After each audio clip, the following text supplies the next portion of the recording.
నేను ముగిస్తా ఉన్నాను అధ్యక్ష. ధన్యవాదాలు. గౌరవ సభ్యులు కేటీ రామారావు గారు.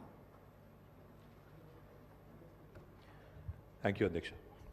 అధ్యక్ష, గౌరవనీయులు పెద్దలు, దివంగత ప్రధానమంత్రి మాన్యులు డాక్టర్ మన్మోహన్ సింగ్ గారికి నివాళులర్పించే ఈ సందర్భంగా ముందుగా ముఖ్యమంత్రి గారు ప్రవేశపెట్టిన సంతాప తీర్మానానికి పూర్తిగా మా పార్టీ తరపున మద్దతు తెలియజేస్తూ డాక్టర్ మన్మోహన్ సింగ్ గారికి భారతరత్న ఇవ్వాలి అని ఏదైతే వారు ప్రతిపాదన పెట్టారో దానికి కూడా సంపూర్ణంగా మా మద్దతు ప్రకటిస్తూ తప్పకుండా ఈ భారతరత్న అనే పురస్కారానికి గౌరవానికి వారు ఖచ్చితంగా అర్హులనే మాటను కూడా మా పార్టీ కూడా సమర్థిస్తూ వారి ప్రతిపాదనను పూర్తి స్థాయిలో ఏకీభావం తెలియజేస్తా ఉన్నాం అధ్యక్ష.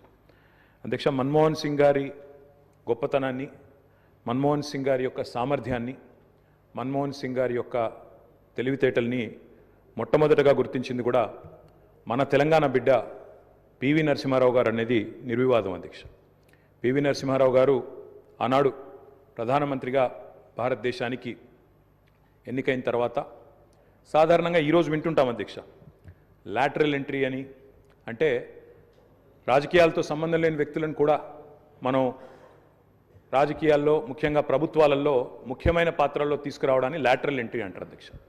కానీ ఈ లాటరల్ ఎంట్రీ అనే విధానాన్ని ఆనాడు పివి నరసింహారావు గారు తీసుకొచ్చి రాజకీయాలతో సంబంధం లేని ఒక ఆర్థికవేత్త, ఆర్బీఐ గవర్నర్గా పనిచేసిన ఒక మంచి తెలివైన ఒక ఆర్థికవేత్త మనకు అందుబాటులో ఉన్నారని చెప్పి గుర్తించి గౌరవించి వారిని ఆర్థిక మంత్రిగా ఆనాడు నియమించారు అధ్యక్ష.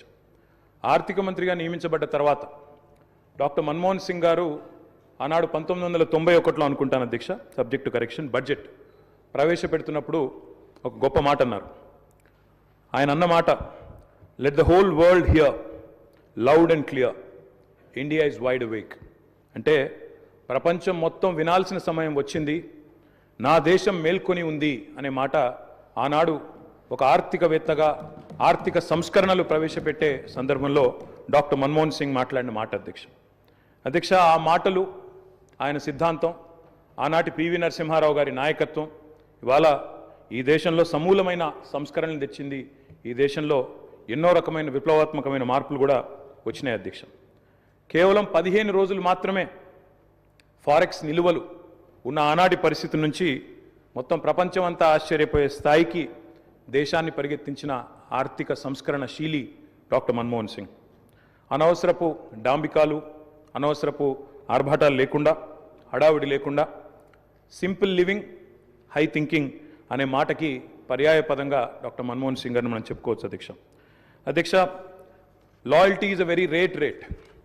లాయల్టీ అనేది, విశ్వాసం అనేది ఇవాళ రాజకీయాల్లో చాలా అరుదైన పదం అధ్యక్ష.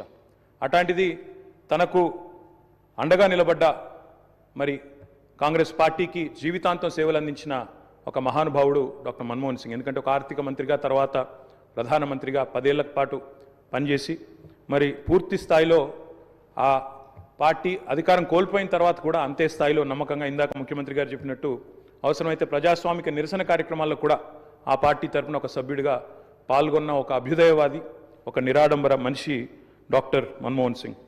అధ్యక్ష, ఆయన ప్రధానమంత్రిగా ఉన్న కాలంలోనే మా నాయకుడు, మా పార్టీ అధ్యక్షులు, తెలంగాణ తొలి ముఖ్యమంత్రి కేసీఆర్ గారు దాదాపు ఒక 1.5 సంవత్సరాల కాలం పాటు వారి క్యాబినెట్లో మంత్రిగా కూడా పనిచేశారు అధ్యక్ష.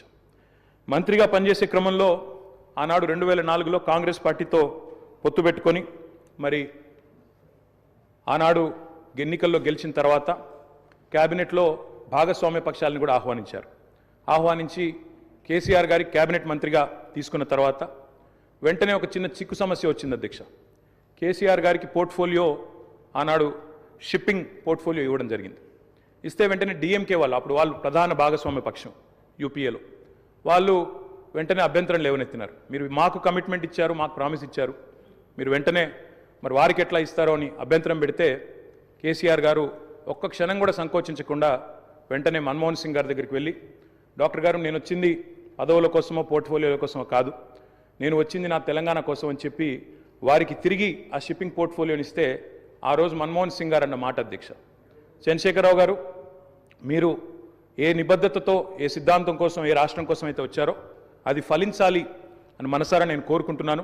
ఇవాళ ఈ నిర్ణయం మీరు ఏదైతే తీసుకున్నారో దీనివల్ల కూడా మీకు కూడా గొప్ప గుర్తింపు గౌరవం వస్తుంది, మీరు ఒక కర్మయోగిగా గుర్తించబడతారని చెప్పి కూడా వారు చెప్పడం జరిగింది. అధ్యక్ష, తదనంతరం 2004 నుంచి 14వ సంవత్సరంలో ఎప్పుడైతే తెలంగాణ రాష్ట్రం ఏర్పడ్డదో పెద్దలు చెప్తారు అధ్యక్ష, nothing can stop an idea who's time has come. అంటే